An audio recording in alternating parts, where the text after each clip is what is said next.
CBI விசாரணை ஒரு பக்கம், என்டிஏ கூட்டணிக்குள்ள வர வைக்கிறதுக்கான அழுத்தம் ஒரு பக்கம், சொந்த வாழ்க்கையில விவாகரத்து வழக்கு ஒரு பக்கம், இப்படி பல நெருக்கடிகள்ல இருந்துகிட்டு இருக்காரு விஜய்.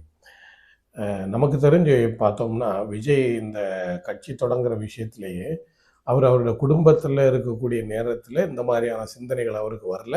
அவர் பல பேட்டிகள்ல ரொம்ப தெளிவாவே சொல்லியிருக்காரு. இவருக்கு பின்னாடி ஒரு லாபி அமைச்சு, அவர இயக்கிக்கிட்டு இருக்க அந்த கும்பல் தான், இவர கொண்டு கட்சி ஆரம்பிக்க வச்சிருக்காங்க. இப்ப கட்சி ஆரம்பிச்சு அவருடைய ஒவ்வொரு நடவடிக்கையிலும், அந்த கும்பலோட ஒரு பிளான் தான் நடந்துகிட்டு இருக்கு. குறிப்பா பார்த்தோம்னா, குடும்ப வாழ்க்கையில கூட அவர் எப்படி நடந்துக்கணுங்கிறதையும், இந்த பின்னாடி இருக்கக்கூடிய லாபி திட்டமிட்டு செயல்படுத்தக்கூடிய விஷயங்கள தான் இவரு ஒரு பொம்மை போல செய்துகிட்டு இருக்காரு அப்படிங்கிறது தான் நமக்கு நல்லா தெரியுது. ஏன்னா, எந்த கவலையும் இல்லாம அவர் வேட்பாளர்கள இப்ப நேர்காணல் பண்ணிட்டு இருக்காரு.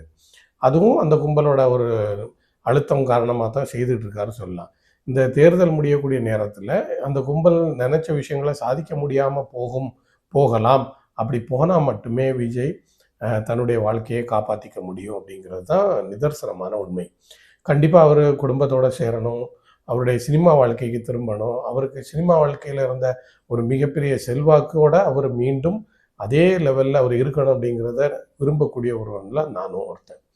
அவரு அரசியல் அவருக்கு ஒத்து வராத ஒரு விஷயம். ஆனா, அவர முன்னிறுத்தி செய்யக்கூடிய அந்த குரூப்புக்கு பயன் இருக்கும். ஏன்னா, அந்த கல்யாணத்துக்கு வந்தது கூட அந்த குரூப்போட திட்டமிட்ட செயல் தான் அப்படிங்கிறது வெட்ட வெளிச்சம் ஆகிக்கிட்டே இருக்கு. சுதாரிப்பாரா விஜய்?